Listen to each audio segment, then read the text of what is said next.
Hello, everyone. Jen Lynn here with Jean Morrison again. Hello. How are you doing, Jean? I'm doing great. How are you doing, Jen? I'm doing good. For those that don't know, we had a video we did November 19th, back before Thanksgiving, and had really some awesome response from people. And I wanted to have you back on before the holidays to talk about resiliency in the time of the holidays and the pandemic and all the stress that people are going through. So, Jean, why don't we start by, as people will be coming in, the notifications just now going out. Why don't we start by just take us through again your background a little bit? Well, I'm a trauma and resilience coach. I've lived many, many lives, all of which dovetail into the kind of work that I do now. So I'll mention also that I'm a 5th degree black belt in Taekwondo, which was a huge accomplishment and part of my own journey in dealing with my own issues, because I'm also a survivor. I'm a survivor of repeated child sexual assault. As am I. Right. And, we've talked about that a little bit.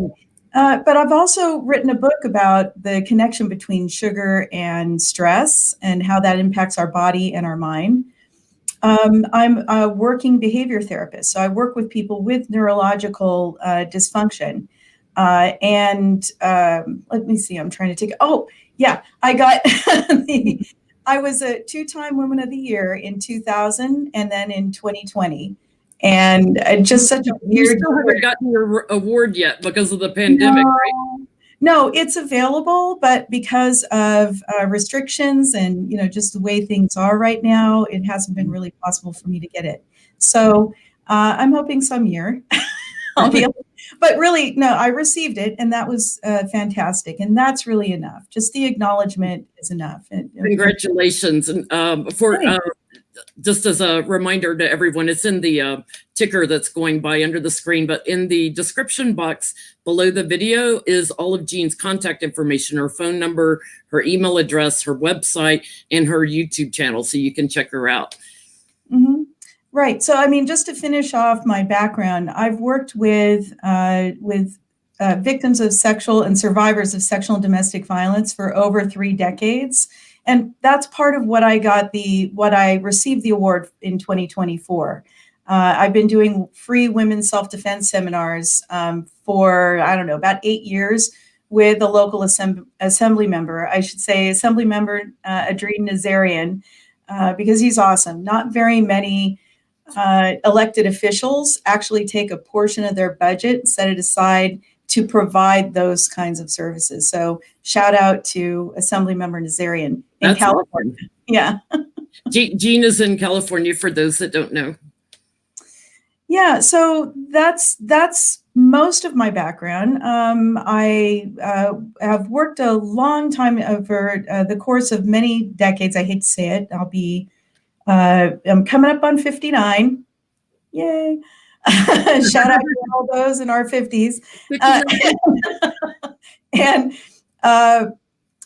in the course of those decades, what I've really tried to do is get as much information as I can about how to get beyond stress, chronic stress, trauma, abuse, and neglect. Because some of which I've experienced, but I've also worked with folks with all of those needs. So really, I have almost a lifetime of working on these issues with other people. Well, not to be too redundant from our first video we did November 19th, but tell us a little bit about what a resilience coach does, and then we've got a lot of questions we're going to get into about the holidays and the pandemic and things. So bear with us if we're repeating ourselves a little bit for anyone that didn't see the original November 19th video. Right. Well, so what a resilience coach does is really focus in on helping people to practically address underlying issues of stress, abuse, and neglect. That's what I do as a trauma and resilience coach. It's my specialty. So I work to help people to make behavioral changes, small behavioral changes that sound simple, but are far from easy to actually end up changing, usually because of underlying emotional patterns that were developed in youth and now clung onto and now just become part of a recurring theme that's standing in the way of moving forward in success. So I help people to develop practical approaches, making simple, small changes that over time really do lead to big transformation. I know people have kind of heard that kind of phrase before, small changes, big transformations. But really, in my case, that's exactly what I do with my clients. And you can do clients from anywhere in the world, if because I have subscribers all over the world that watch us. So Yes. you don't have to be just in the USA. You can take on clients overseas, even if you can work out the time difference. Correct? Absolutely. There might be. I would also say that English is important, just because mainly my deficit. I don't speak a lot of other languages. A little bit of Spanish, but for what we're doing.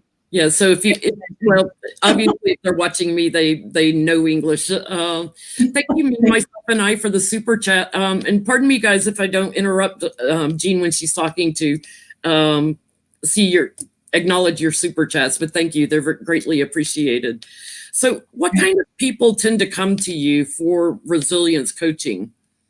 Well, they usually fall into about three categories. People who are stressed, experiencing real chronic stress, or severe anxiety, are suffering depression, anxiety, or suffering from trauma, past trauma, recent trauma, and those who feel stuck. Folks who have worked on to get past many issues in their lives, but just feel like they've tried everything, they don't know what to do now. What do I do next? So I'm, I meet with people and I just identify what it is that's going on, which area it falls in, what's the core of what's challenging them right now, making them to feel as though they're suffering or stuck, and calm things down. I think I said in the last video that every good decision starts from calm. So if there's an issue with not being calm, we work on that first. How can we get more calm to be in your life, and how can you do that for yourself? Because unlike what I do with people can last for a while.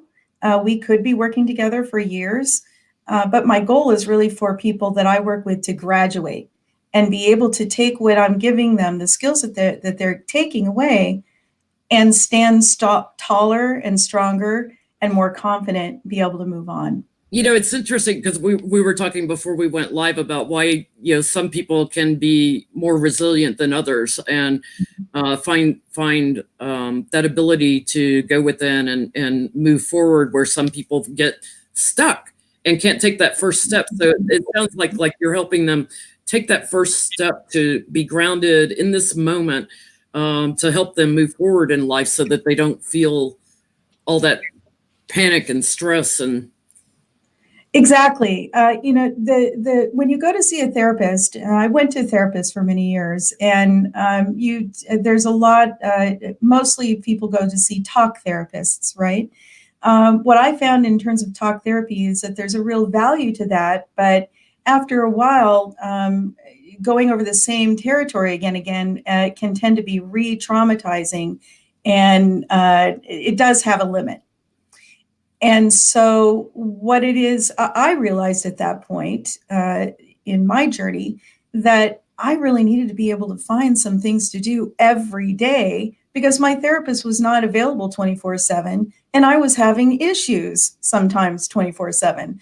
So I felt like I needed to have a greater sense of control over getting through a day sometimes. Yeah, like having some tools to help you get through when you don't have a session with your therapist for another week. That's right. I mean, really, I'm talking about coping skills. We were talking too about how in the United States, and we're not alone, look, coping skills just don't typically get taught in a public format. we're just now beginning to teach social emotional learning to kids. Well, none of us got that. And the assumption prior to this time was really that we would get that from our parents. But, you know, those. If you're like us from a dysfunctional family, right, you don't get that from your parents, or, you know, you don't have the role models to learn those coping mechanisms.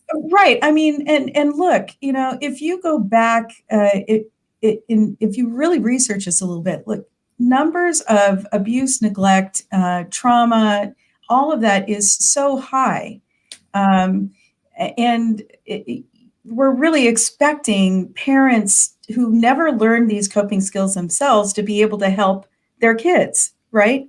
I mean, when was it back in time where we actually were teaching coping skills? Were parents really ever teaching coping skills? Yeah. Well, I mean, actually they were. I mean, we do get, parents are equipped with different coping skills though. And they can only be expected to teach what it is that they know. And if they grew up in an abusive household, that's what they're, you know, passing on, in addition to whatever other positive coping skills that they may have brought with them. So usually it's a mix of things. Yes, right? So you may, you know, even have clients that didn't have childhood trauma, but just don't have the coping skills because their parents didn't teach them. So, Right. you know, you don't necessarily have to have had a serious trauma to need help with coping. Right. You know, and those people are struggling right now in the midst of a pandemic. Mm-hmm. Something huge and unexpected like this can really catch people who are otherwise pretty resilient off guard. It's a new trauma. Right. You know, at this point, I think one of the most important things for everyone to acknowledge is that we're all grieving. There isn't a single person at this point who is not grieving. How that's playing out in your life may be different, but you know, we've got a pandemic, we've got cultural stress, and we've got holidays and our own typical amounts of stress. We're dealing with a lot of loss. We're dealing with our loss of our lifestyle. Some of us have lost jobs. We've lost loved ones. We're not celebrating with them this year. That's part of holiday blues. Typically, they're not getting stimulus checks right away, and right. You know, it's not enough. You know, they may be having foreclosures hanging over their heads, and or it's really being kicked out of an apartment. For tens of millions of people, this is the case right now, if not more. I mean, it's really a quite dire time, and it's not that I want to point people that direction and say, oh, you know, and just stay there. The point is to acknowledge anytime you're going to make progress with mental health, you got to start by acknowledging what the reality is right now. That's part of why it's important to come to calm first, right? If you're not calm and you're panicking, you're not in a moment of reality.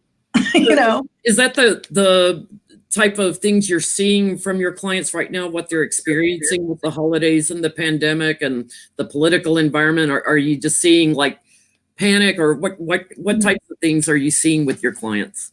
Well, my clients, I think, are pretty typical of folks out there. They're all over the board. They're all over the place. Mm-hmm. Some of them are really in tune with, all right, this is a difficult time. I'm struggling with a bunch of these things. I'm having these specific symptoms. And so let's address that. Other clients are in really complete denial about what's going on right now. You know, they were already stressed going into the pandemic. And when we'll start, you know, a conversation about what's going on with their day, they'll go, oh, well, you know, everything's okay. And, you know, you dig into it a little bit and it's not really okay. And, you know, they're showing every single sign and symptom of chronic stress. And so, you know, what I always try to do with the folks that I work with is first calm, get to reality, identify what it is that really is what's poking out right now. Mm-hmm. What do we need to address? And let's make a plan and go on, you know. Let's talk a little bit about the holiday blues, because, you know, you've got people that have recently lost loved ones to the pandemic.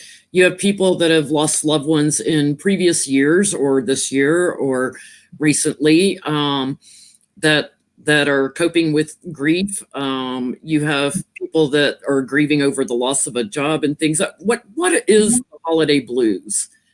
Well, you did a really pretty good job of describing it right there. A lot of you're hired. No, but the holiday blues for most people prior to the COVID situation generally revolves around people's relationships and people's finances.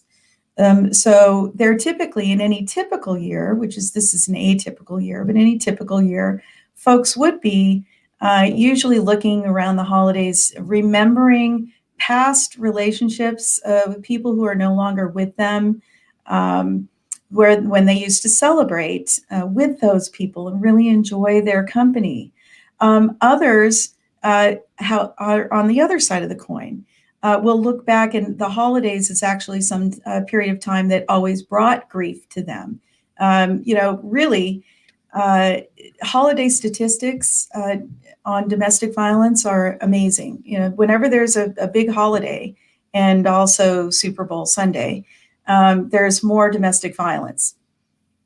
Now it's like a holiday every day with people having to work from home, and they're, in that family environment every day. Right. I would imagine, I haven't checked the statistics, but that I know it's on the rise. It really is, and it's a huge concern. It's been mentioned in various circles of one of the reasons why we would really like to get kids back in schools safely. Emphasis on the safety part. Because we know that this is actually happening right now. Domestic violence and is on the rise, and people are working harder than ever in those circles under various, very serious, very difficult conditions. So, getting back to the holiday blues, you have to. That's also one of those big areas. It's looking to the past, people you're missing. Past trauma, maybe current trauma associated with the holidays itself. But then also there's a financial component, right? Because, it's I was just reading a book, I think, where even people who work in a wide variety of fields, you lose all your money during the holidays and now you don't have anything to buy, to buy presents for your kids. Well, right now, with the current situation under these atypical circumstances, there are millions of people experiencing that. And so, I would just also like to add, we are all seeing this transpire in front of our eyes on TV every day. That has an impact. It's one thing to watch a video or a movie where there's violence going on TV and you know that it's not real. Right. It's another thing to wake up and turn on your news and see people going hungry, people standing in lines for hours, just, crying if they are not able to get food. This is where we're at right now in America.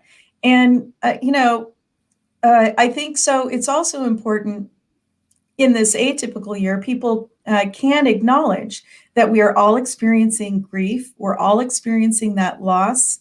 And it's probably one of the most important times that we could actually and actively start to demystify mental health. Mm-hmm. It's critical now that we all start being able to say, hey, I'm actually experiencing these symptoms. I think I need a little help with it, and start to reach out and support each other, find out if their friends are also experiencing these things, and not be afraid to be vulnerable in this time.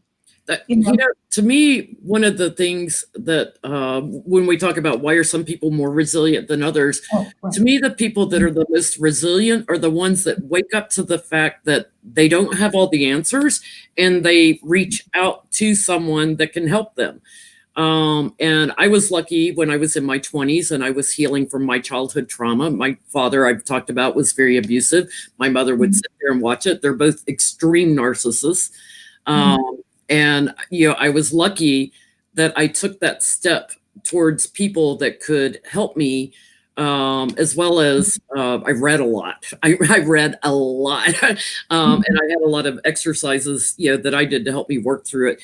But for me, the holiday blues, it in my 20s would hit me really hard. A friend would invite me over to their families for the holidays, and I would see this loving family with the grandmother, the mother, the father, the son, the children, and I would grieve for the loss of the ideal family that I never got to experience. The Hallmark movie family, and I still, like, when I watch a Hallmark movie, today, I'm like, yeah, okay, there are so many families in this country that are not so far from that, where you just don't have that ideal childhood, and you grieve it when you get around a loving, supportive family that has that. Right. And we were talking earlier, and when you mentioned that, I asked if we came from the same family, because of course, yeah, I experienced that too. Not everybody does. Not everybody does. But Yeah. I created a fantasy around the idea of what holidays should be like. And I did actually try to impose that on people, various people, and found, that really trying to make something happen that is a fantasy doesn't work. Yeah. You gotta come to the realization that, where you are now, that you are no longer in that situation. And you really look at what was really important to you about that, Jen. Wearing yourself out, like trying to be the perfect cook, and have a big gathering where everybody's loving and supportive. You caught that in the conversation, did you? Yeah, that's what I did. I tried to just make everything perfect, grind myself into the ground.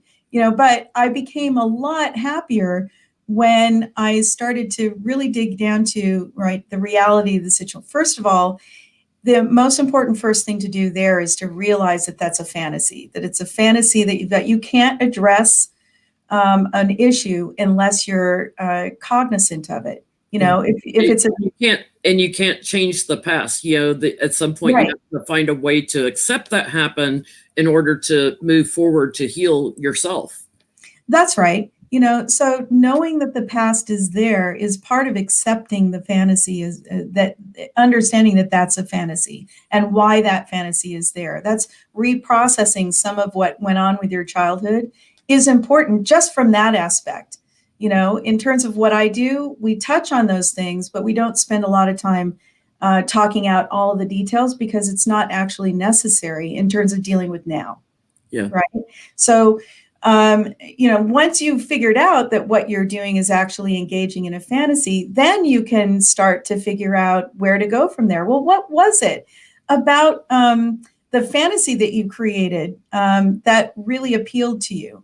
Is it that you really wanted to sit down and have that perfect family dinner? That's what represents just a big meal with friends, or with good people. Is it being acknowledged as a positive person with who you are? Is it, sipping hot cocoa and cuddling with something? Being allowed to express your love that was stifled, maybe when you were younger. Right. On a bigger level, having people notice that you're a good human being, sharing love with someone else, as opposed to offering it and not having it be received, having that good give and take, right? There's so many different angles on that fantasy. And it really comes down to what was it that was important to you? I mean, we could describe that important give and take, but what was it about that give and take? And then that's really good information to work with, right? Yeah. Because you can begin to construct that as a more of a reality in your present, and laying the foundation to have it be more possible in your future. Because as long as you're stuck in the past, as long as you're stuck Grieving the past. Grieving the past. Look, there are reasons to grieve people's pasts. Yes. Sometimes I'm not, poo-pooing that. It's you got to grieve that, but not get stuck there. And it's just that a lot of people really are not sure what to do to not be stuck. Yeah, if you don't acknowledge it and grieve it, then it's harder to detach from it in order to move forward. But you have to face your fears, so to speak. So what does it look like to be resilient through the holidays right now? Well, I think that starting from that perspective of understanding exactly where we are right now, that we are all grieving, we're all in this place, and understanding how that's playing out in your own situation. So you could be looking at the different symptoms. It would be good for you to know, first of all, to be resilient now. It would be good to know what the symptoms of chronic stress are, right, toward that end. And then, and I'll maybe go back to that in 1 second. So acknowledge where we are, but then redirect and reframe however you can, with help or on your own, to having the kind of holiday you would like to have and experiencing it as joyful, in whatever way you can, hanging up ornaments throughout the house, having a tree, having it be with just a few friends, having a virtual brunch, which I will be doing with my friends that are more single. And those have been super fun for us. I mean, actually, in some ways, it's been more fun and sillier than when we're out in public together. And, that's all I'm going to say about that. But, it's going to be interesting in the future when we go out. We're not wearing our jammy bottoms underneath whatever we're showing, on Skype and Zoom. Oh, right. Exactly. I know. But I mean, take advantage of that right now. It's virtual. Have some fun with it, So I know I told you that I had this here, but, just get into the holiday spirit. Put on your hat. Have some fun, For me, I put on Jessie J's Christmas album because I love her Christmas album. It's like fun to dance to, and I put it on and I dance all over the house. Like I can hear it, playing, and I can dance all over the house, and that's how I let energy off, to keep positive energy moving. Right. So I mean, people are experiencing so much stress right now that what's missing is a lot of joy. Right? What's missing is the ability to connect to joy and be grateful. And gratefulness is a part of being resilient right now, right?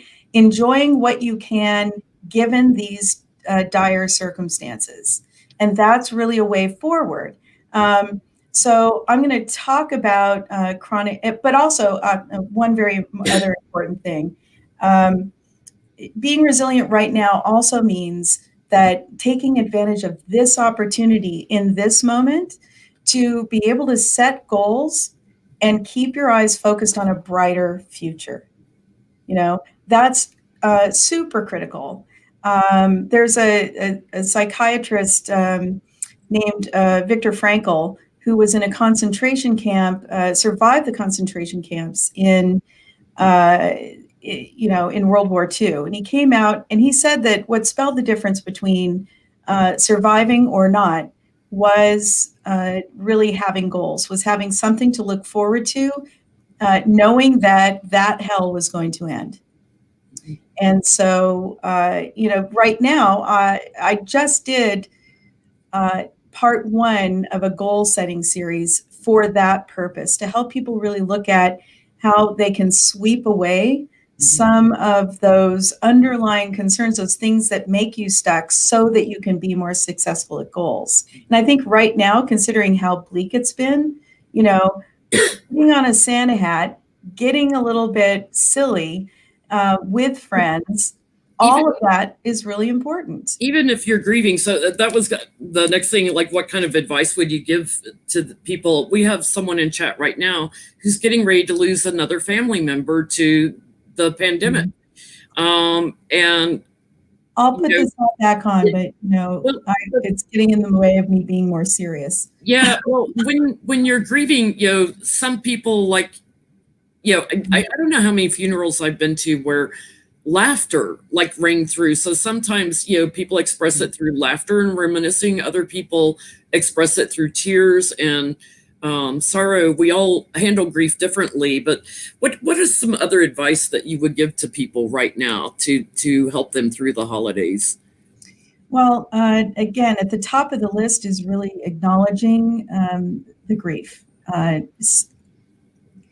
Talk to people who are not judgmental.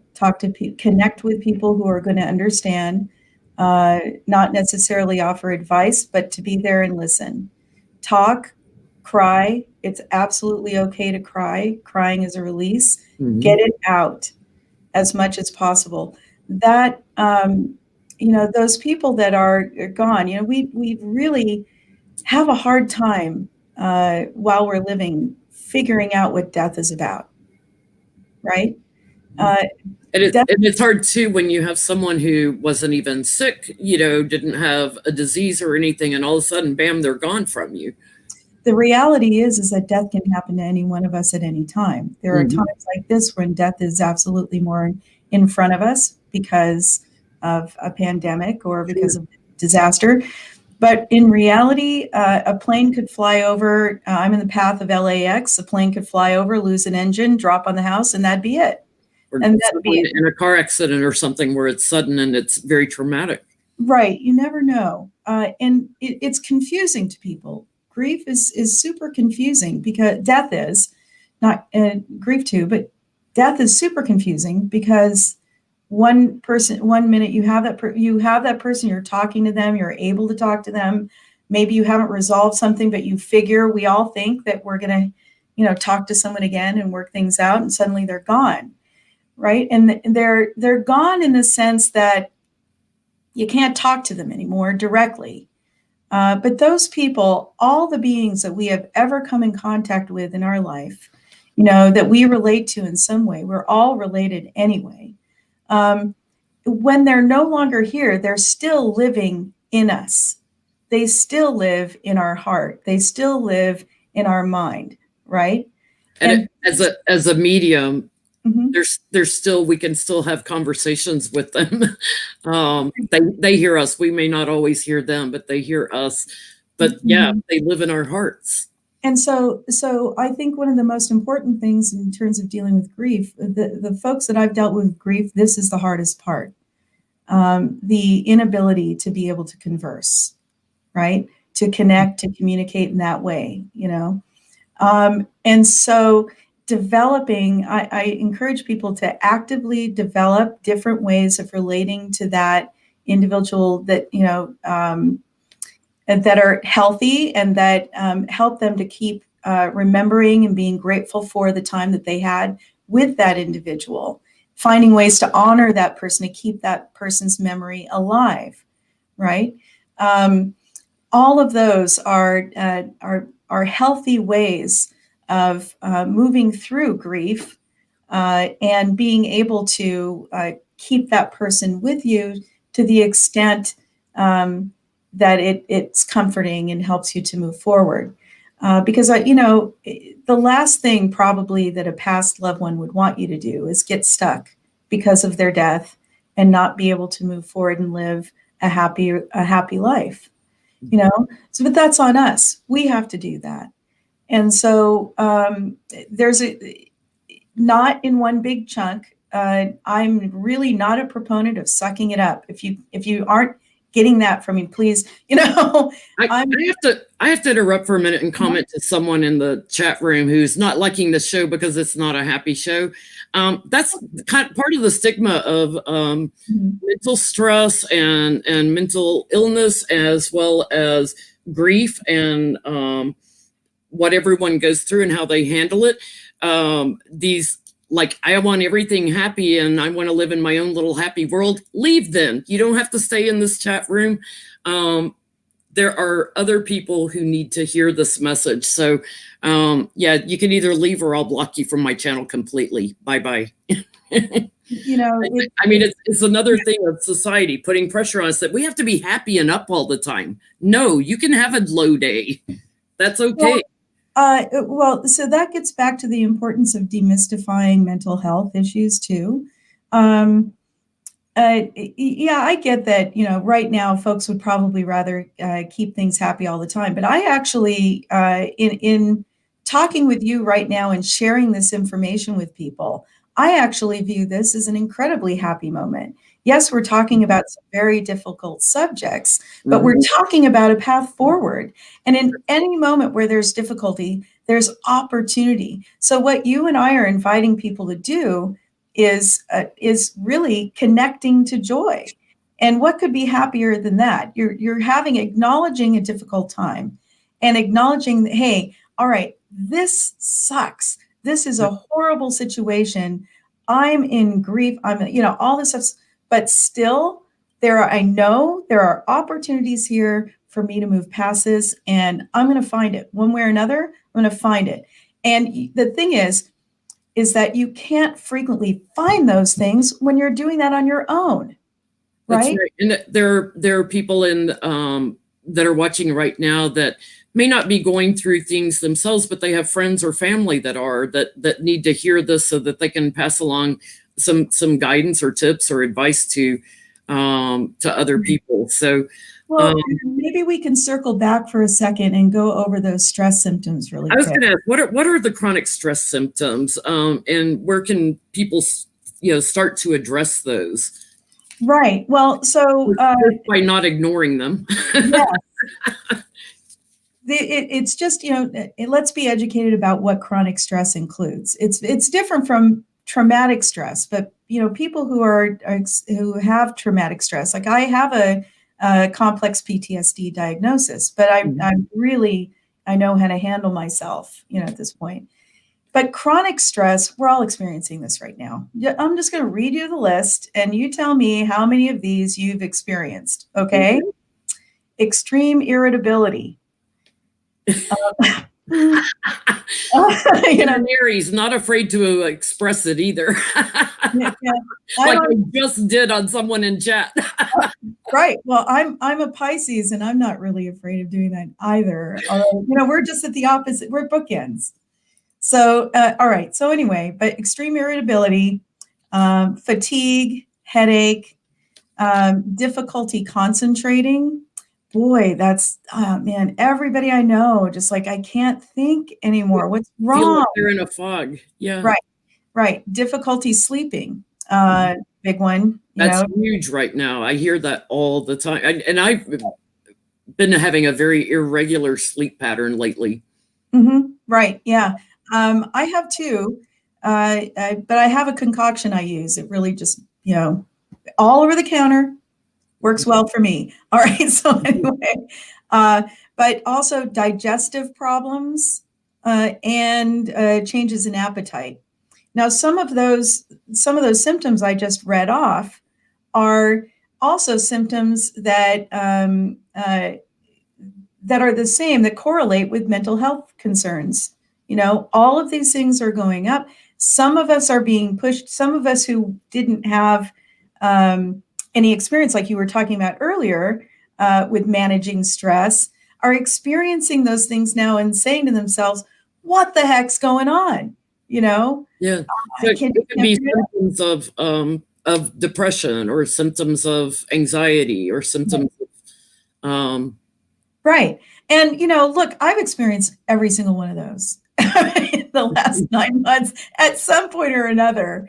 I don't know anyone who hasn't had one of those symptoms at some point in their life, so that's why I feel like is a video for everyone.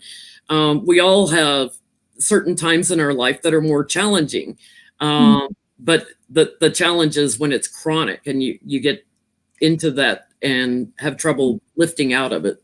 Exactly. And, I think it's worth noting that, I think I mentioned this before, but it's still happening. So it's relevant. And I'll say it again. My uncle is one of the most prominent psychiatrists in Los Angeles. And he's been regularly talking about how disoriented he is, how, you know, he's always on top of his game. And right now it's just like trying to get through a checklist. You know, he's getting through the checklist, but it's just like taking a lot more energy. So what I'm finding right now with people is that there's this complaint about fatigue and not being able to concentrate. But folks are just, you know, we're not getting as much exercise, some of us, we're not getting out as much, we're more isolated. This is a perfect recipe for people to start to experience more depression, you know, higher rates of.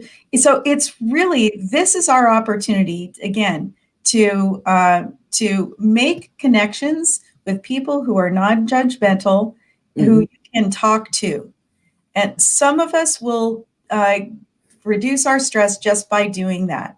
The sillier you can make it, sometimes the better it will be. Humor is one way. Positive affirmations are another. Traditional mindfulness and meditation are other. Self-care should be at the top of our list. We need to be doing self-care like, you know, like it's going out of style right now. And that's one of the reasons why what I've done with my clients, I created a room in a connection group called Resilient Connection. I'm in there every day providing support, and folks can interact with me and ask me about, you know, I'm feeling this today. What can I do?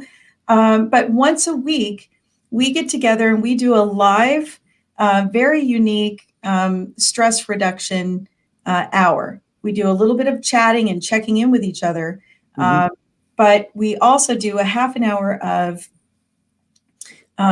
silliness, vocal silliness, movement silliness, guided meditation on positive affirmations, and then into a more traditional meditation. And folks are coming out of that saying that, you know, all those things combined that are scientifically proven to reduce stress, all those things all at once are really helping them to move on in different ways. It feels so much better. Folks are really kind of getting addicted to that, you know, experience. You know, so we do a video that helps us all to walk through that. And so our society is so quick to, like, if you have stress or depression from stress, to, you know, give an upper to them or something to get them out of the depression. I do believe there are people that have chemical imbalances in the brain, like bipolarism and things that do need medications. But for day-to-day stress and depression, I think there are tools, which we're getting into now, to help lift you up out of that a little bit without having to medicate. Because to me, when you medicate it, you just numb it. You're not addressing what's causing it. Well, what's most important is to get into a practice where you emphasize on the word practice, where you, at the first sign of noticing that you're going a little bit in a direction you don't need to go, address it right then. Not wait until you're pushed out the top and you're full of anxiety, or pushed into the bottom where you're full of stress, or full of depression rather. But right then, right when you're like, oh, okay, I got that. You know, a lot of the times where you can see that is your inner conversation, right? So another tool right now is to really work on what is your inner conversation like. What one or two things that you say to yourself on a regular basis would you be willing to completely get rid of? Just excise it right now from your conversation. You know, things like, I must be a bad person because this keeps happening, right? Things like that, you know, just stop immediately at the first sign of that and take action, right? So name what it is, acknowledge it, take action. That's a 3-step, that's essentially the 3-step process I teach for emotional management, slightly altered for this purpose. So name whatever it is that's causing a discomfort or stress or the anxiety. Name what it is. Yeah, I'm telling myself I'm a bad person. Okay, I'm acknowledging that I'm doing that. That's not really helping me right now. I know where it comes from. I'm taking action right now to address this. Now, really, those three simple, now look, people get stuck at any one of those three. Yeah. And that's where I come in to help. Like if they start running a loop in their head and they keep telling themselves over and over, I'm a bad person, I'm a bad person. It's like it gets stuck. It's a loop. People are patterning. All right. We are all patterning. We create these patterns. I hope that's not too kind of like existential or weird, but I mean, that is the reality. We like patterns. And when we get kicked out of a pattern, we're really uncomfortable. And when we're kicked out to a huge extreme like we are now, then all kinds of other things start happening or can start happening, right? So you got to, again, name it. Naming emotions is scientifically proven to be the first step in moving in a more in solving your problems. So name it, acknowledge it, and explore it. I know where this came from. This is what's going on. Take action immediately to redirect it or to calm down or to do whatever it is you need to do. And so outside of medication, I don't take medication, but I do work with amino acids that impact mood. They're completely natural. Mm-hmm. And so you can work with, if you have problems, if you're really experiencing problems with mood right now, there are over-the-counter natural substances that the body produces that you can help to right that. There are some that help to increase dopamine. There are some that work to increase, to lift mood. And really, I'm not a naturopath. I know what works for me. I refer people to naturopaths. I was going to say people can go to a naturopath if they want to explore that option more. Right. But not only naturopaths, there are actually these days more and more psychiatrists coming online with that knowledge because they know they'd rather not get people addicted to SSRIs or SNRIs. Those are typically the typical antidepressants that they use, right?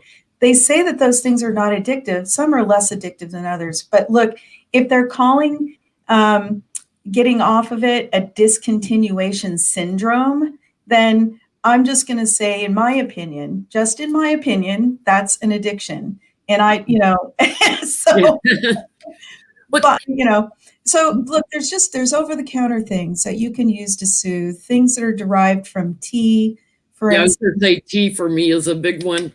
Right. Well, L-theanine is derived from tea. It's all natural, derived from tea, and does help to naturally calm. And so if you're finding that you can't drink tea all day long because you end up running to the bathroom too often, you might check that out. Yeah. You sent me a wonderful slide. And I'm sorry, I'm getting away from the questions for a second, but you sent me a wonderful slide on chronic stress relief. And do you mind if I just read it to everyone? Because I think the first thing on the slide, and I'll try to post this slide later on my community tab for everyone. Resilience requires practice. So recognize it, name it, see what it is, but it requires practice. So right. Yeah, you might slip back. It's not perfect. You have to create a new pattern. But then it goes on to say, resilience is the ability to recognize, respond, and recover from emotional, mental, and physical stress, returning to a state of calm and healthy balance. So it does take practice. Just like meditation takes practice. I know people that try to meditate and they say, oh, I can't do it. It's like, it takes practice, to clear your mind and everything. Right. I think learning to read tarot cards takes practice. Being a medium takes practice. I think anything we do work-wise takes practice. So why not work on ourselves a little? Right. I mean, being a 5th degree black belt takes practice. But also, walking takes practice.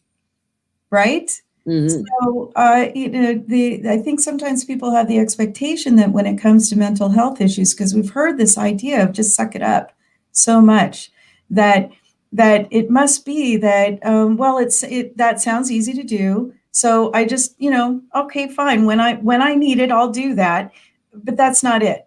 If you do that, you're really putting yourself at risk for much bigger problem when you do encounter a crisis.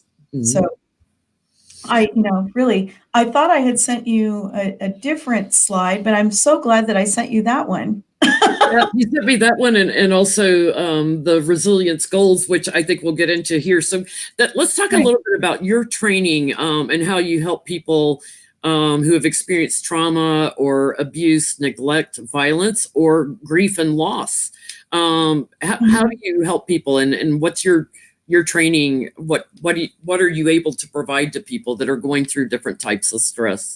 Well, so I have a few different forms of training that directly speak to that, but I also have a lot of experience over the course of years uh, assisting people in my coaching practice.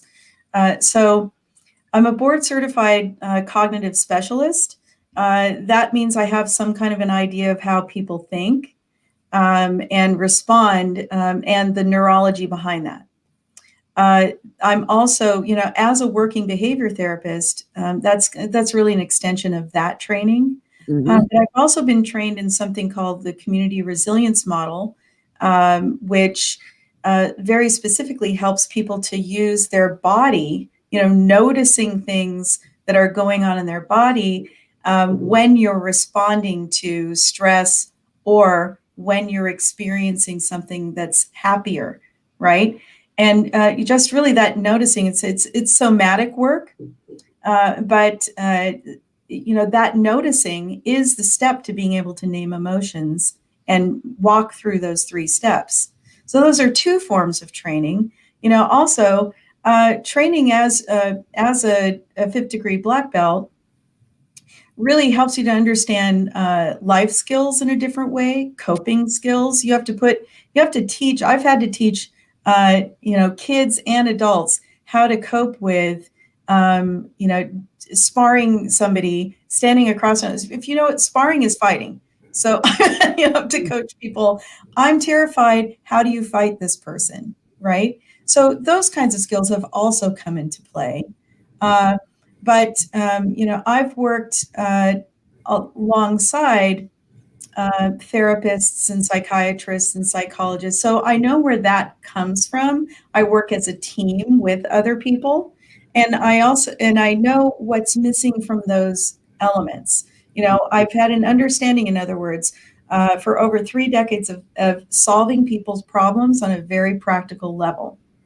Right. So I Yeah. just helped somebody who's an adult get their 1st degree black belt who has a lifetime of certain kinds of experiences that cause their body literally to just stiffen up. You know, um, they experience, like many of us, a certain level of abuse or had some abusive family members. And, certain messages really, sometimes it only takes just one of those things to go in your head and get stuck and you believe it. And then it just has this huge play, Paralyzes you for. right, for the rest of your life. So, this person, now look, the word hasn't come down yet, but I know that she's passed her black belt test. So she's congratulations. But in this person's case, it was really the impact of this criticism and this abuse had literally left her stiff in the body and difficulty balancing even. It was also impacting her relationships and how she was expressing herself in certain circumstances. Mhm. And over the course of 3 to 4 years, what we did is got her black belt, but we also I gave her specific instructions about, practical things to do every day to start unraveling some of that. And if she had not done that work, if she had not practiced those things, she had not taken those steps, put them into practice, she would have had a lot harder time getting that black belt. She would not have resolved her balance issues because it was that intense. Yeah. So kudos to her. But see, it's like that. The kind of things that I work on are those underlying pesky, emotional foundation issues that can have a huge impact on your life. If we just work on identifying very specific things for you to practice differently, start to make really big changes. There's that phrase again, but I mean, really, it's true, Yeah. What do you think is the biggest challenge that most people are facing when they're dealing with the holiday blues? With you know, to me, number one is recognizing when you need to reach out for help. Recognizing, Right. that it's time for me to reach out. But what do you think are some of the most challenging things that people are dealing with, and not Well, just the holiday blues, but right, the right. pandemic blues or whatever you want to. Well, the first, so the first step of really creating change is to be conscious of it, but there are things you can do even when you're not really conscious of what exactly the problem is. Maybe you just feel bad, you know, maybe you're just feeling bad every day now, and you're in a malaise and you can't put your finger on it, but you just feel like crap. I think I can say that. Can't So get your energy going during the day. right, maybe there's sorrow accompanying that or not. Um, Whether you're ready or not, you can just decide to do something, and that's the hardest step. The hardest step is really to take, but that's really the best way to approach it. The hardest step is just to take action, even if you don't feel ready. That's it. You may not ever feel ready, and if you don't take action, nothing will change. So if you could, if I could encourage people to do one thing, look, you don't need to stick in suffering. You don't need to stay there. Um, I care about the status of your heart. I care about your mental health. There are plenty of other people who do too. Find somebody and work with them who you can have a good relationship with. Because really, in order to be able to make what I've found is in order to be able to make progress on these issues, you have to form a relationship, right? So even if what stands in the way of that a lot of the time is sometimes trust of yourself and trusting other people. I've met people who have gone through it so much that they just don't trust anyone or themselves anymore, and that's truly a difficult place to be. Yeah.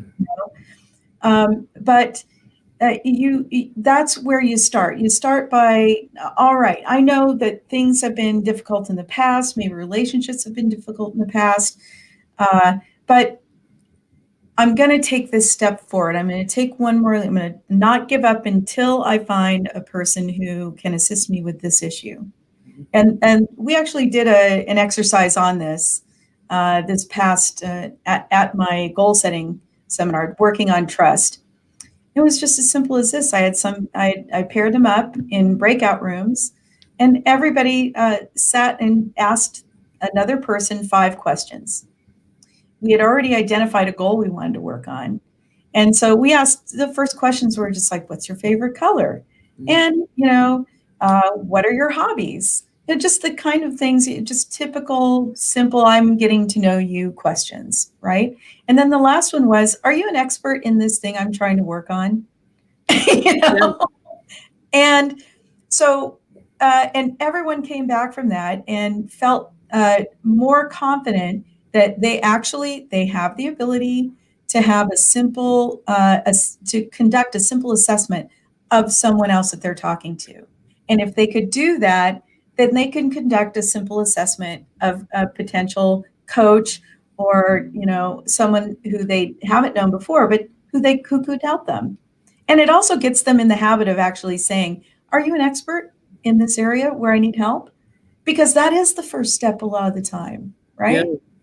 So It's really hard when you've been through trauma to reach out to trust someone.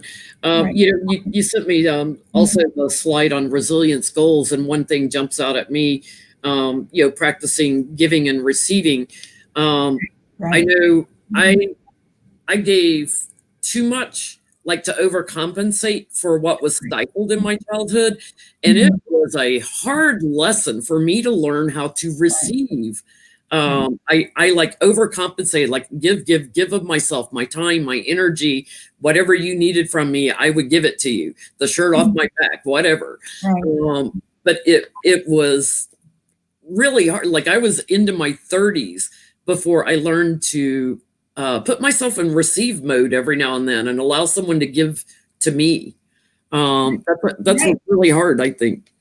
Yeah, I mean, this has been hard for me. I mean, I went through a divorce 5 years ago, and I have found that I was almost immediately put into a position where I needed to receive in ways that were I was less comfortable doing.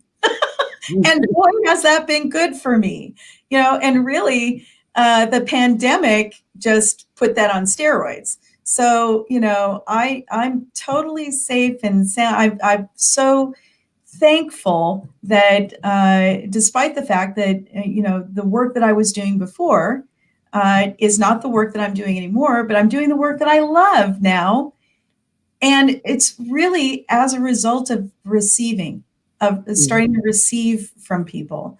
And so I'm just all of these things. That's one of the key areas of resilience goals. And so part of the reason I sent that to you, Jen, was that what I found is that we haven't learned coping skills, and so we really frequently say, "Yeah, well, I kind of want to work on resilience. I'd like to get stronger, but I don't even know where to start." Right? Yeah. And so this is the list that I came up with. It relates to resilience, to the signs of resilience, and it helps people to kind of like go, all right, well, maybe I'll choose something there to glom onto. I I had a coworker I worked with when I worked in corporate America that when I was in my 30s that said, you're not put in this world alone. You're put in this world with all these other people. So Right. why can't you allow yourself to receive help from someone else?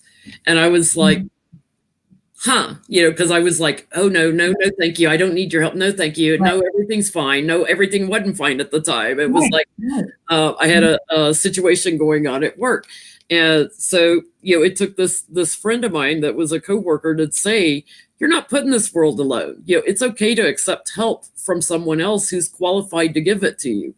Um, Right. so And even accept help from just, look, I know I have relatives who have gone through difficult times, and even if it's obvious that they could just use some help getting some groceries into the house, we'll say, no, no, no, I've got this, right? I yeah, mean, it's uh, uh, this comes from a number of different places. Typically, that abuse, neglect, and some stuff in the background, but it's simple, just to practice giving and receiving. And so when people were, again, in those breakout rooms, that's what they were doing. but I think part of it was also stemming from, like in school, as a child and as a teenager, always putting on this face of everything's normal at home. Like I'm a normal person, everything's fine. Uh-huh. Um, and play acting almost, and then going home and getting confronted with reality again. That Mhm. it made it very hard, like, to learn to receive help from someone else. Like, no, no, everything's fine. That was my Right. mantra when I was younger. Everything's fine. No, everything wasn't fine. It was a mess. Um, And I think that, I just was breaking on that really quick on this idea of, okay, the rugged individualism has been part of American psyche forever, right? This idea that we should all be able to go it alone. But if you look at some of the top people in business, they'll all tell you that's a bunch of baloney. Everybody needs help, yeah, and so part of it's based on this idea of, right, when you went back to school, the image I got was, leave it to Beaver, yeah, the Cleaver family kind of idea that many of us grew up with, right? But now, I don't know, maybe it's a good thing that we have reality TV and can see that in truth, it's the exact opposite for a whole lot of people, right? well, So, some of it too came from that trying to fight for fierce independence to say, okay, I'm detaching from this, and I'm so independent I can rely on myself. I don't need anybody else's help. I can do everything myself. Well, you know what? It's nice to have somebody help you. Like when you were trying to do your fantasy entertaining, to create the fantasy holidays. Right. Trying to cook everything yourself. Well, not now. Now it's like if I entertain, it's like everybody brings something. I'm not doing it all. Everybody brings something. And assigning out who's bringing what. Right. Accepting help. It's like we'll do it. In my home, but accepting help from other people. Right. Really, a lot of it is if you've come from a background where trust was not possible, then giving and receiving is a real problem. And look, trust is a massive issue for so many people in our society. In many respects, the public trust has been broken in many ways. We have to look at trust from different issues now, and it's kind of at this place, I think, where it's really on us now. It's really on us as individual citizens in this society to find ways to build fabric, to build back this fabric with each other, some forms of trust. What can I trust? I may completely disagree with where people are in it, but what can I trust from you? Because it's important to know what you can and can't trust with people. Yeah. When lies and propaganda and conspiracy theories eat up so much space in news and on media and everything, it's really hard to learn what you can trust. You have to, go and check a fact check place all the time. Like, is that true or not? We are a society that's becoming less trustful now. Well, right, because we're dealing with a lot of unreality, right? And so we have to be in a place of reality. Facts matter, and what we experience matter. And so the part of the reason why we're experiencing so much stress now is because we're dealing with so many people pushing disinformation and unreality, things that are just not real. It does seem like it's the stress is getting deeper now. It's like, okay, we've been through stressful times in our lives. Everyone has, but it seems really much deeper right now. So, and the symptoms of stress. So, well, do you want to spend like a second going over maybe some of those goals? Yeah, like what people can do on a practical basis when dealing with all these stresses right now. Your goals are wonderful. Yeah, so get a pen and pencil ready, everybody, if you need these, because I mean, even if you're not, depressed or anything, these are wonderful little gems. and we're going to be dealing with this circumstance for probably close to another year. From what the vaccine is there, it's going to be rolling out. It's going to take time, but the what I've been hearing is that it's more than likely going to be next summer to fall before we really can get close to something that seems like what used to be normal life. And we don't know what that's going to look like afterwards. Honestly, it's going to take people are traumatized by this. It's going to take some time for us to get past it. Like, so start now. When will I trust going out without a mask? Right. Yeah, I mean, there's that whole trust thing too. So yeah, let's go through some of your resilience goals. Yeah, let's get ahead of this so that we can be ready, right? When things are ready to go.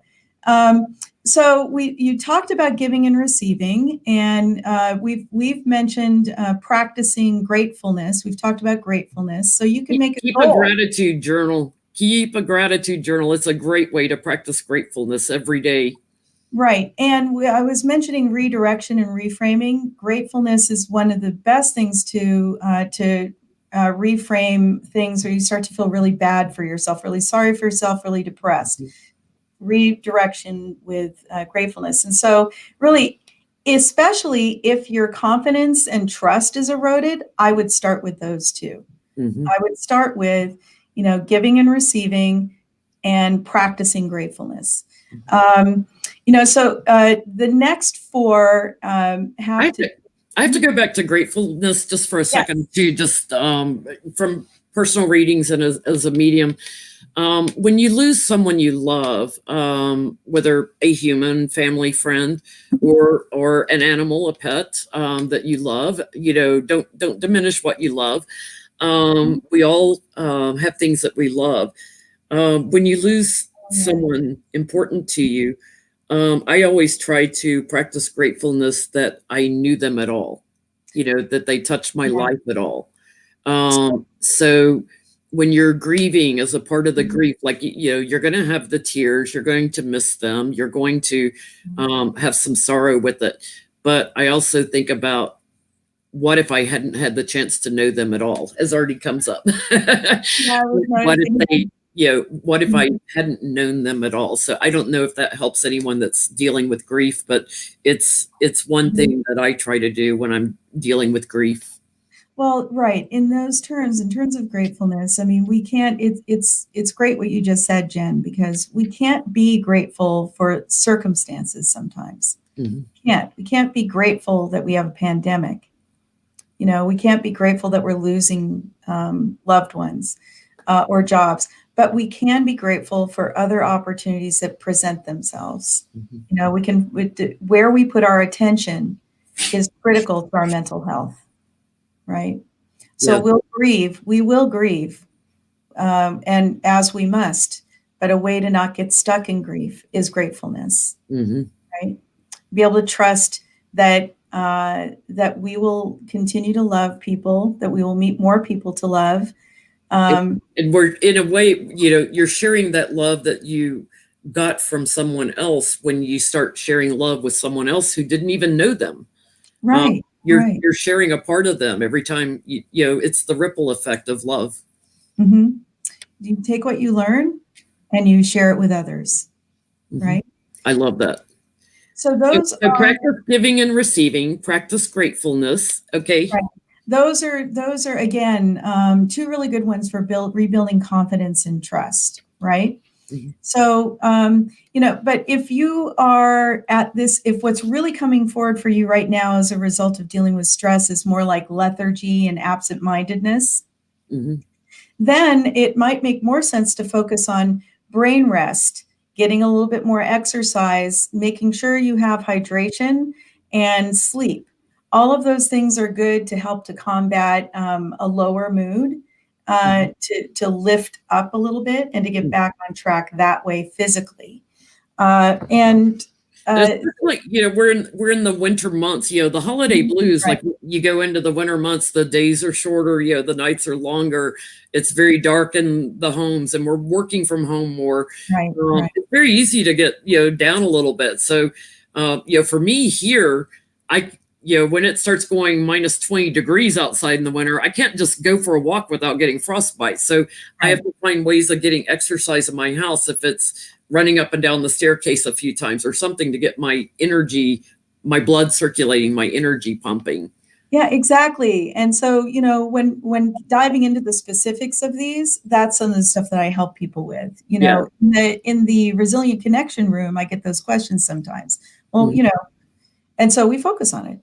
I'll try to help them dial it in. I love the whole concept of brain rest. We all get overloaded, overwhelmed sometimes. I love that whole concept of brain rest. Right. Well, so I, as I've got brain rest, little 5-minute to 7-minute brain rest cycles called Resilience Time on my channel. And on her YouTube channel, they're little 5-minute videos that are fabulous. It's like almost like a meditation. They're fabulous. So if you haven't watched any of those, please check them out. I call it, really, it's an example of positive affirmation meditation. That's what I call it. And, there's a lot of affirmation. There's one on gratitude that just went up, actually. Awesome. And so, but also tied into that, the sleep issue, sleep is a goal, improving sleep. A lot of my clients have been using some of the resilience times to help them to get to sleep, but they need a little bit more. So I'm breaking the news here on your channel that There will be, I'll be posting a whole sleep series beginning of the new year. So awesome. they'll be longer, starting with a positive meditation, going into more just restful white noise kinds of things and tapering off, but a longer, for a longer side, probably about 20 minutes or so. I'll be listening to some of those. Yeah, they're coming. I have a tendency to flip my days and nights. I don't know if it's from all my traveling when I used to travel to Asia and I would flip my days and nights literally. But I tend to be a night owl and not a morning person. But if by the end of the week I gravitate further and further into the night hours, and then I'm like all screwed up, like I'm jet lagged. Right. And then Monday is horrible. Yeah. Yeah. Which is why I don't do personal readings on Mondays. This makes sense. Yeah. Yeah. Well, so let's go over those again. Scheduled brain rest, improve sleep, balancing foods, and exercise. Right. And improve hydration. Right. So just one more thing on brain rest. What scientific studies have shown that for optimum performance in the workplace, if you rest for 17 minutes after 52 minutes of work, then those are the people with the best productivity. Now that's counter to what every American thinks. I just know this, right? People fight that tooth and nail. Yeah. I'm just the messenger. That's what it is for the best productivity. So what I'm trying to get people to do with the brain rest stuff is just to try to include that as often as they can during the day. Just pop in, listen to it, reset, and you're going to start to find that you are more focused, that you are able to get back. I can't tell you how many times when I worked in the corporate world, my boss would come to me with some challenge. And I'd sit there like if nothing was coming to me right away, I was like, I'm going for a walk for 5 minutes. I'll be back. And I would like come back with, okay, here's what I think we should do. Here's how I think we should handle it. And he's like, anytime he would like come in with a problem, he's like, go for a walk, because you always come up with something when you go for a walk. It's like, I have to get away from the computer. I have to, visually get away from all the stimulus in the office and, just walk somewhere for 5 minutes. Exactly. And again, that could be difficult if it's -2 degrees outside. You can't do that, but just disengage from whatever it was, and do something something else, stop your mind. Hydration actually is very important for mental health, as is sleep. So that's kind of that little area of like, hey, I'm going to lift my mood, right? That's the mood lifting segment. Are we ready to go into the next 4? Yes. So the next 4 are particularly good if you have a history of abuse and neglect, depression, anxiety that's been triggered at this time. But it's not limited to that. It really isn't.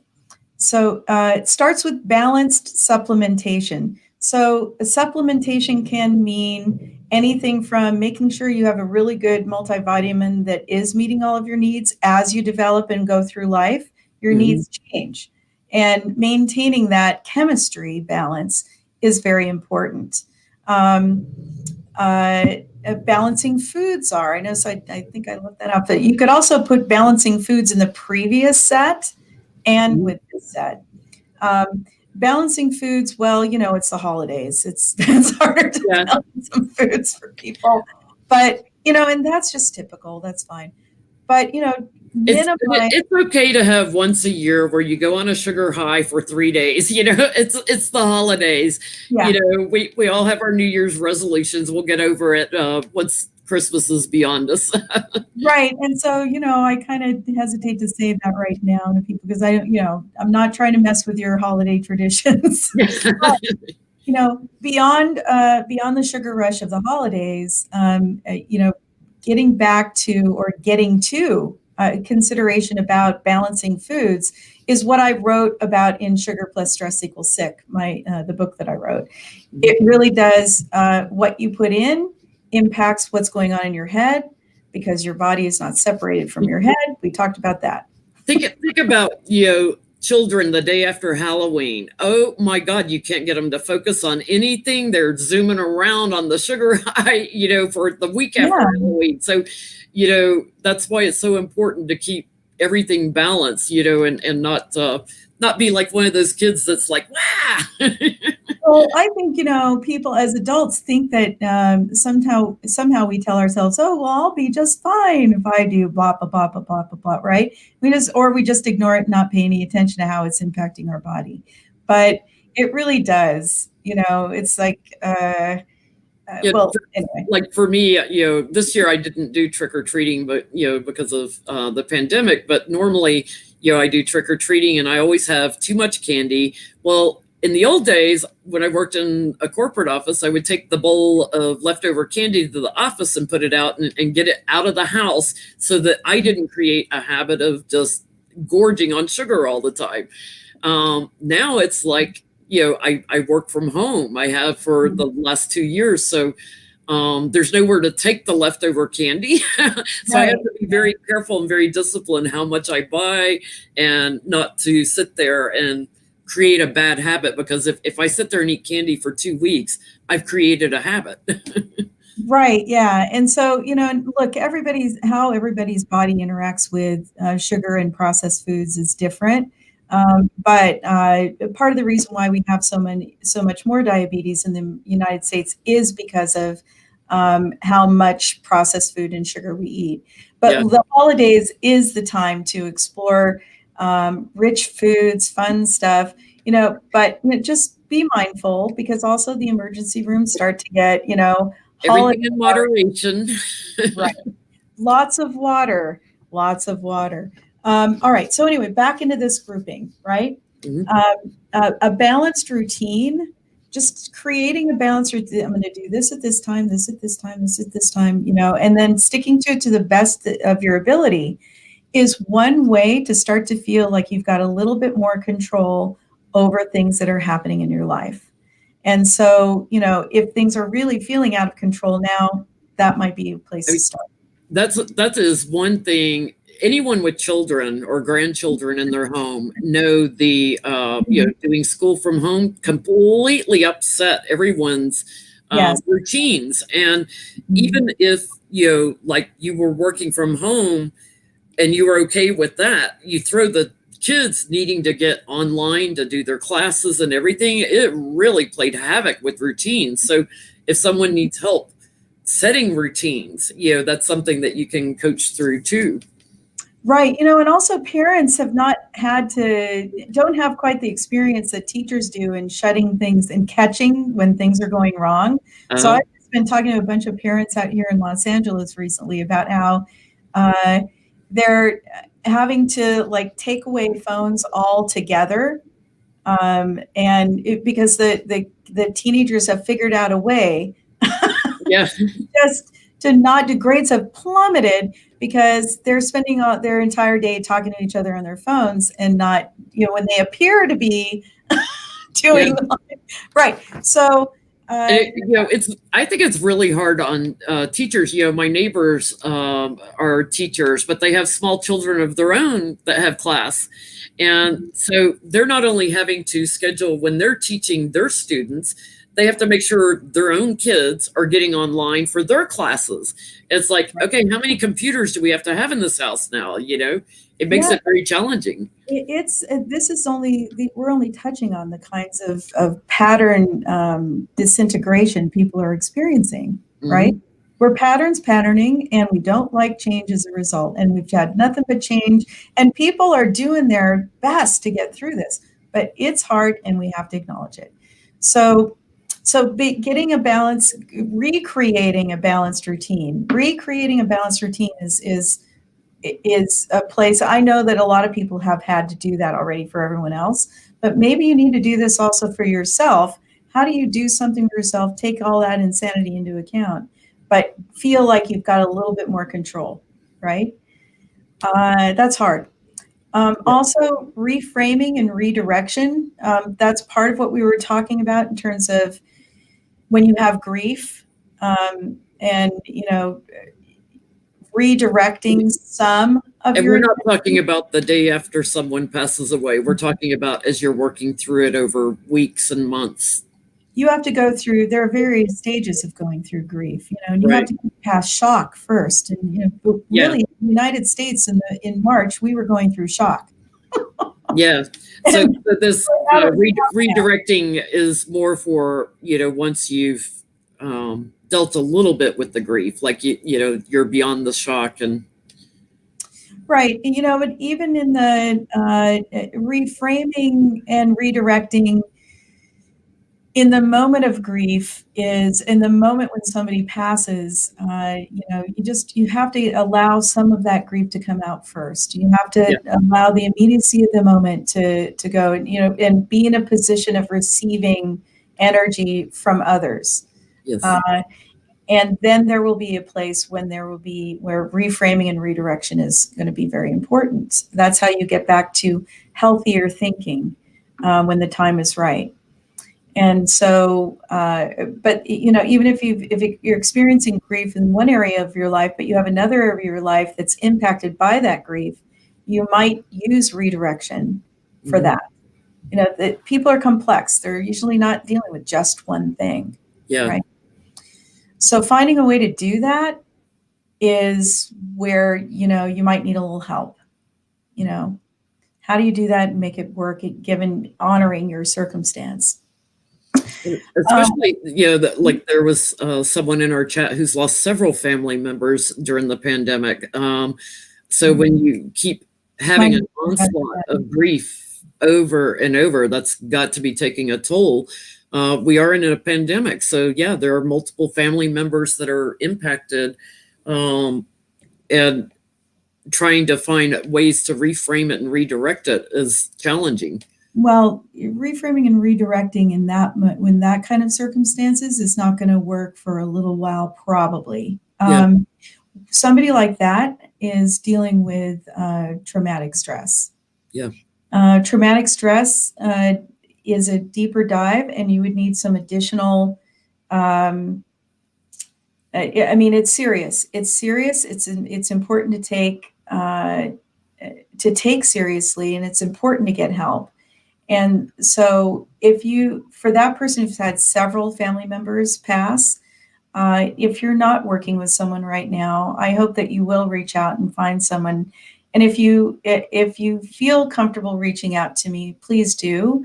My information is there, and it doesn't cost anything to have a simple conversation with me. So don't let there be any impediment to reaching out. That kind of traumatic stress, as you and I know, has long-term consequences, or can. And so it's important to start getting assistance as quickly as possible. Yes, absolutely. And in fact, the last goal here is talking about inner child work or trauma processing. And so all of these goals that we've just talked about are goals that typically folks will need a little assistance with, not necessarily with a resilience or trauma coach, maybe with a team of people, maybe with just one person. But the last thing that I'd like to suggest to folks when they're approaching these is also, again, something we talked about in part one of the goal setting, is to avoid feeling overwhelmed. Just pick one or two to work on the first 6 months of next year. I would avoid saying, oh, all of these resilience goals are good, I'll just try to work on all of them at once.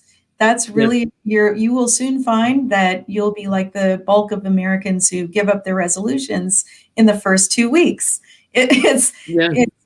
Just stick to one or two. There's time to work on, be patient. There's time to work on the rest of these goals. So just pick one or two. If it's trauma reprocessing, just pick one. Yes. And know that, get through 6 months. And why 6 months? Because behaviorally, we know that it generally takes about 6 months to establish new patterns and have them really take root. Any good life coach would tell you that. You got to work, and many life coaches will set up, you got to do a 6-month program with me for that reason, and then in that time, we're going to work on these 2, maybe 3 goals. I work a little differently with people, but I mean, that's why people do that. Working with a coach, they can help you identify what are the most important goals that I should work on right now, because the others can wait. When you're going through trauma and processing trauma, it's just hard to put one step in front of the other every day. Exactly. Well, and that's why I had the full list and then categorized it for people. Yeah. Because what I found is that, again, it's just really hard to know where to start, right? And then the next step is to take your goal and start, which we're going to do, I'll talk about later. There will be a part 2. I've been talking about part 1. But goal setting part 2 is really, how do you make those goals something that are really achievable?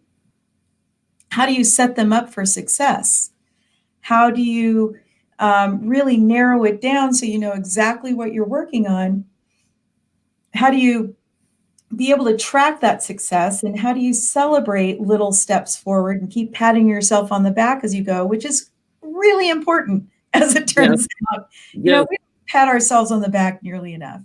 There's nothing worse than working in corporate America, where you go through review processes when somebody forces a goal on you that is unachievable. It's like, why are you making me put that as a goal for review purposes? That's unachievable. Let's do something realistic. Right. Realistic and things that you can track. So of course we're calling what we've just kind of walked through is the definition of SMART goals. And so on January 9th, I have the 2-part series happening on a Saturday. And and what we're going to be doing is taking these goals and making them more specific, and making sure that, we walk through a process so you know where to start and where to go. Right. Yeah. I'm a big fan of accountability partners. Me too. I think that's really spells success if you've got the right partner. So I'm working with people in Resilient Connection Group right now to start, we're laying the groundwork, we're getting to know each other, we're building that trust, and we're going to be accountable to at least one other person so we can move forward a little bit, and I'll support everybody in the group. Right. I have a couple of clients that I'm their accountability partner. Yeah. And we always laugh. It's like, well, here's your opportunities, but you have free will. You have to act on them. And, I understand, like, procrastinating or being held accountable and stuff. I am a horrible procrastinator. So I'm like, I'll be your accountability partner. You know who you are, guys. They text me what their goals are. Like, for this month or the next 2 months, here's my goals. Here's what I want to accomplish before I have my next reading with you. That kind of thing. Yeah, and I'm like, make it small, doable. Don't try to do the big chunk. What is your immediate goals? So I'm their accountability partner. Right. And that's, so again, it's just setting yourself up for success. Right now, at this time, it's critical to really parse it down.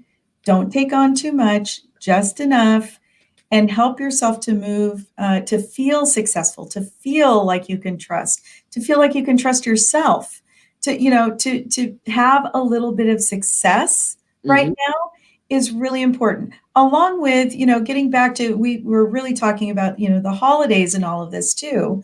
So we're feeling all of these things, and here's the freaking holidays, what are we going to do? Well, I've been in lockdown, really, with an underlying condition in LA this whole time. I see 5 people max. Yeah. And usually I only see about 2 to 3 people in a week. And so I'm getting in my car and I'm driving around and I'm looking at as many Christmas lights as I possibly can, because that makes me happy. you know? Put some Christmas music on in the car and drive around, look at the lights. Right. In fact, I've been trying to People have gone overboard this year with the lights, I have to add, like right. because they're home, so they're decorating more. Yeah, there's more opportunity to do that. So again, there's the opportunity. Take advantage of it. So what I'm seeing if I can organize a little caravan of our some of the folks that live here in the LA area, the Resilient Connection Group, to go out and caravan and do that. You know, take hot cocoa in a thermos and talk to each other on the phone. Bag of popcorn and cocoa. There you go. Yeah, so finding ways to experience joy, that is the epitome of resilience at this point, right? Find a way to pamper yourself a little bit. For me, it's my bubble baths. I'm always talking about it. And if another reader's live and I'm in the chat room, I'm like, I'm in the bath. I can't, I'm taking my bubble bath. That's connection, just connection, yeah. And redirecting yourself to joy as much as possible. Allow the grief to be there. Don't be in denial about grief, but take the moment at every opportunity to be connecting with people right now, to be setting up relationships, to do a deeper dive, right? And don't be afraid to reach out to someone if you're sensing that they're going through a hard time. Yes. If you're not personally going through it, making sure you're reaching out to those people like, oh, I haven't heard from them and they didn't sound too good the last time I talked to them. Let me reach out. Let me check on them. Right. And I have a friend right now who's been going through a very difficult time, and when I've texted, the text I get back is, I really can't talk about this right now because I'm just not in a good mind space to talk about it. Mm-hmm. But I appreciate you reaching out. The people just letting them know you're there when they are ready to talk sometimes is enough. Right. Everybody's different. Some people need to talk a lot. Some people need to just know that others are there. Absolutely. And so whatever it is, just make the connection. Just make the connection, right? Connection to joy, connection to people, and looking forward to what's going to be happening next year, a brighter future. What's going to be happening next year, what's going to be happening in the middle of the next year, what's going to be happening by the end of the next year. And despite what, or whatever goes on, because we know that we're still going to be dealing with silliness for a while, right? We know that we're going to still be dealing with, craziness. This is what's going on. We're going to keep dealing with reality. It's a great time to set some goals and make some plans so that when things do open back up, you can move into action. So yes, utilize this time, where you're at home and locked down to where you set some goals. Now, if you're dealing with grief, your goal may simply be to make sure you're eating 3 meals a day. Make sure you're talking to someone once a day, something, so that you've got some communication going with someone. Make sure that you're checking in with your what you're doing with your isolation, whether you're feeling okay about trusting somebody else or not. Is there a difficulty in that area? Are you experiencing some difficulty socializing or even saying what it is that you feel? Do you need some help with that? Do you just need to, you could spend some time if you know that you need some grief, but you also do better when there is physical contact and there's somebody in your environment that's safe, make an agreement with that person. Hey, I need to have a hug and cry every once in a while. Let's do that. Allow yourself to even if you have to just make appointments to stop and lay down and do it. Letting tears a release. Absolutely. And that any toxicity, noticing any toxicity or negativity that's there for good reason, even it's important just to notice it so that that you can find ways to relieve that and let it out. Absolutely. It's cleansing, and it's the only way sometimes to get grief out is through the tears. So I'm laughing because there are a number of known ways that people relieve stress bodily. Mhm. And when I'm working with clients, this happens a lot.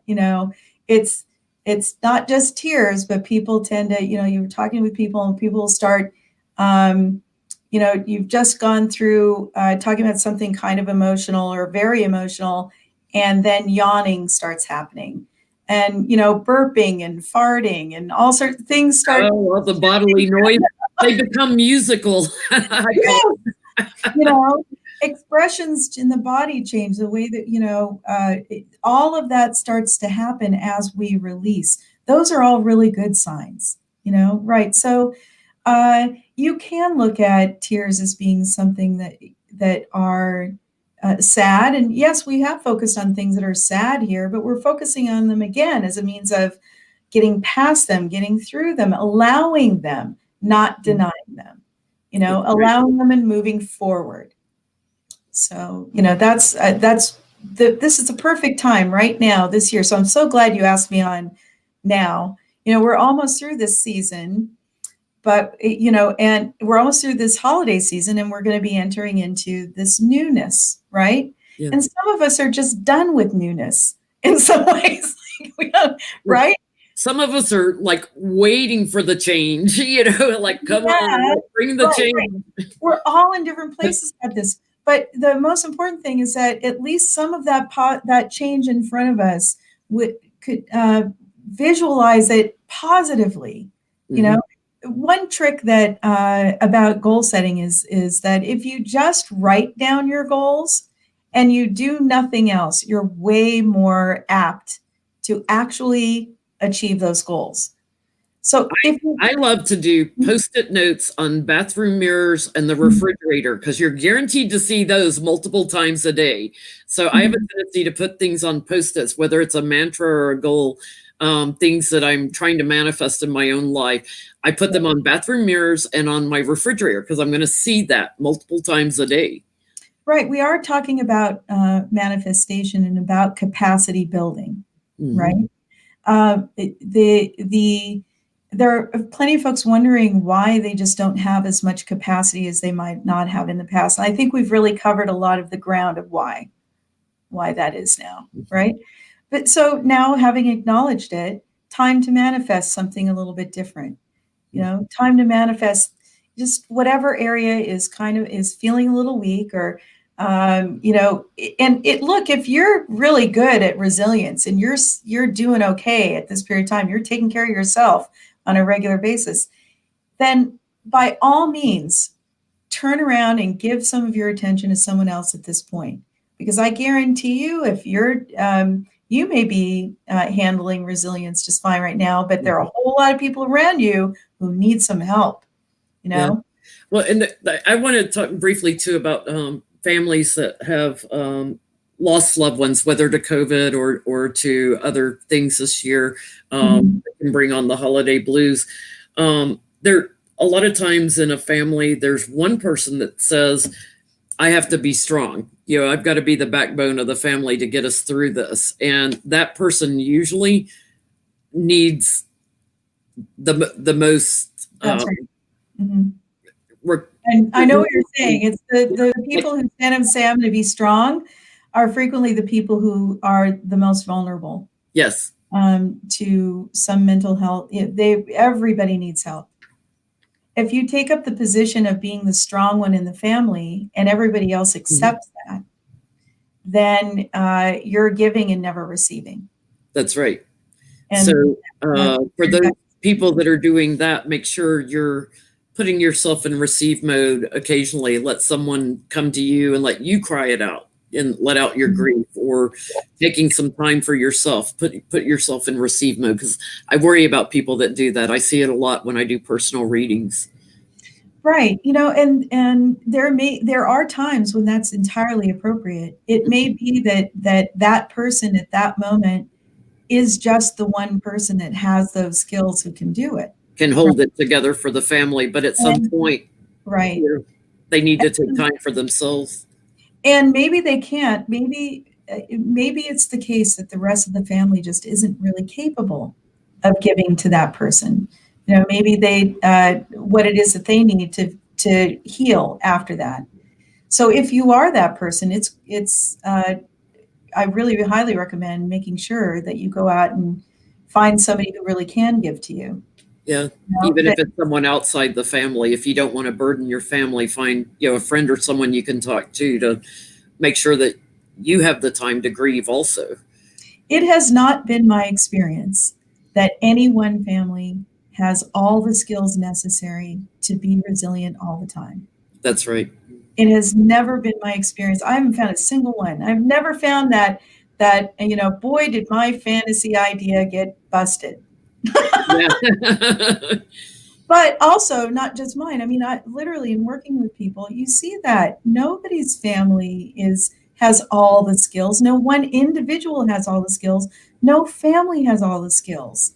Yeah. So that's why, there have been various means over the course of time of groups of people trying to address that, right? Mhm. In tribal societies and in early, many American Indian societies, people acted collectively.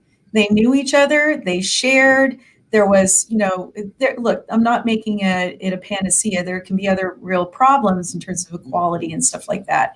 But in terms of making sure that people's needs were met, there was more of a communal approach to it, right?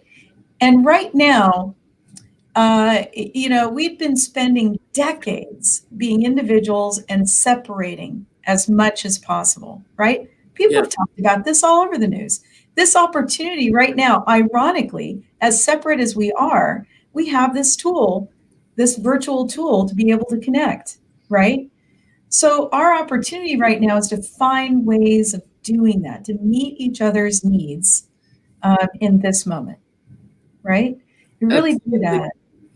that. I see the sharing in the comments on videos all the time within the community. It's amazing. So if you don't have someone in your home you can talk to, and you're stressed out, maybe you're on opposite sides of the spectrum politically, from other members of the household, come in the comments and share with our subscribers here because we get it. Right. And the other thing is, too, if you're really wanting a sense of community as well, and you're wanting to explore that from a resilience perspective, Mhm. that resilient connection group is definitely an Powerful. opportunity for you. Yeah. And if you're really interested in uh, exploring that part two, goals part two that I'm setting up, that I'm doing on January 9th, I'm offering a free month in Resilient Connection to anybody who signs up in that for that program.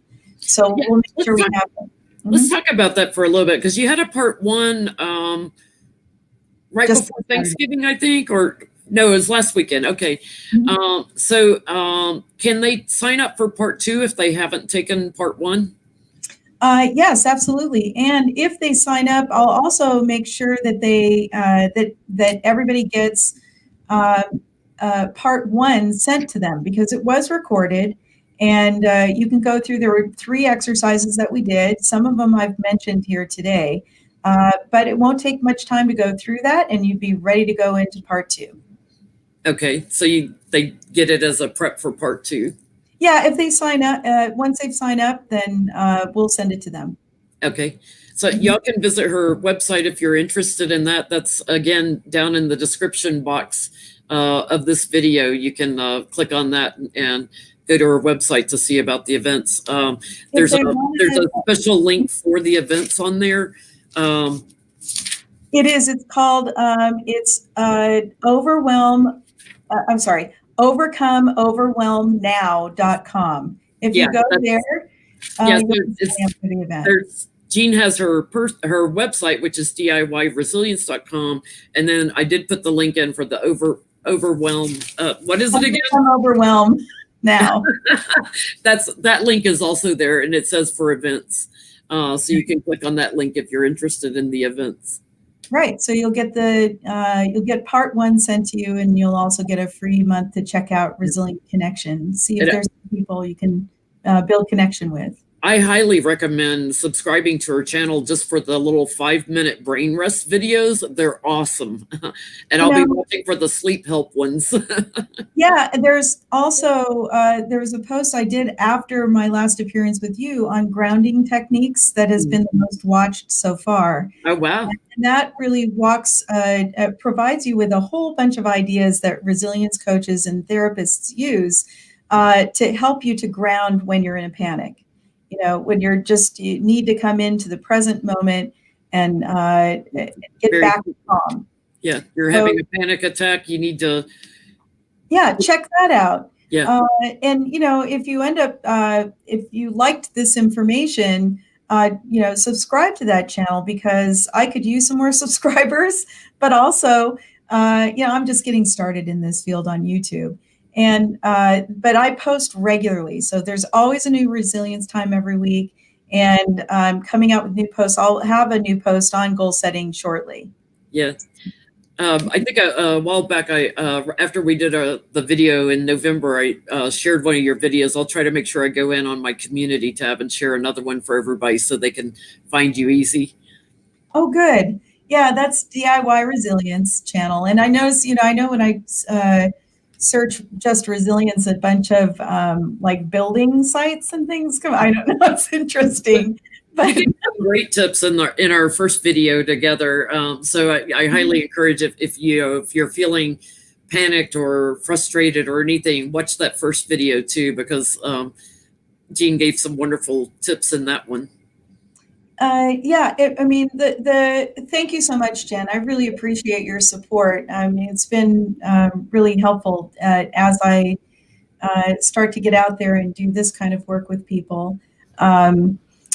In this medium. I'm just new to YouTube. I'm getting a handle on it, and so I really appreciate your support. It's a different avenue being able to connect. Yeah.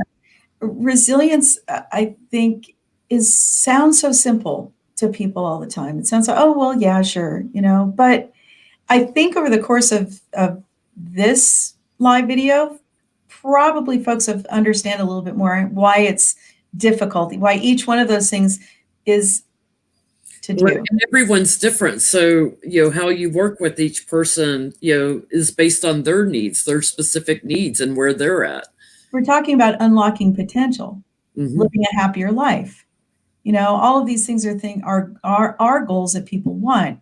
But if you've been living with patterns that make you unhappy, and they've been patterning for a really long time, your chances of knowing exactly what you need to do to move past them is fairly small. It's not impossible, but you may just need some help being pointed in the right direction, right? Yeah. Anyone watching this video, even if it's weeks later, this is December 21st, 2020. I mean, it might be a year from now, somebody's watching this video. You can reach out to Jean on her contact information. For the next week, if you have a question, you can also, put that in the comments. Jean's really good about watching the comments and answering your questions and responding. So feel free to, over the next week on this video, put comments and she'll see them. I don't guarantee she'll see something a year from now, but I try to pop back in occasionally. Yeah, to check it out. Yeah, to see what's happening. But we've gone over the most important things for right now.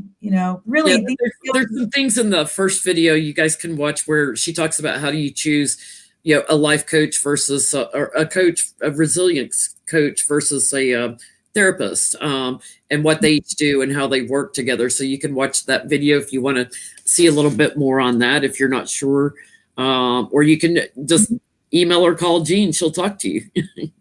Right. I'm very approachable. I'm happy to talk to people. An assessment. If you go on my, I think you're posting different ways of contacting me. If you contact me, use the link that says for one-on-one assistance. That if you use that link, it doesn't mean that that's what you have to do. Yeah. If you use that link, it may just mean that you can talk to me for a little bit and find out if it's what would make sense for you to do. Or if something else entirely, because if I can't help you, I'm going to point you in a different direction and make sure that you get some help, you know. That's awesome. Well, we so appreciate your coming on tonight and talking with us again. And put your Santa hat back on for the ending. Oh, it's the holidays. You know, I know it's been trying and difficult for some people. Try not to get too caught up in the holiday blues. Yeah. We hope you all have a wonderful Christmas, and I know Hanukkah's over now, so Kwanzaa or whatever you're celebrating. We send you much love and gratitude for your being here today. Even Artie came to say goodbye. Yeah, and thank you so much, Jen. And I really appreciate all the comments and the support. You know, there are people out here to help. I'll help. I know Jen is a helper, and we can all support each other right now to get through the holidays. So happy holidays to everybody. Happy holidays. Bye, everybody.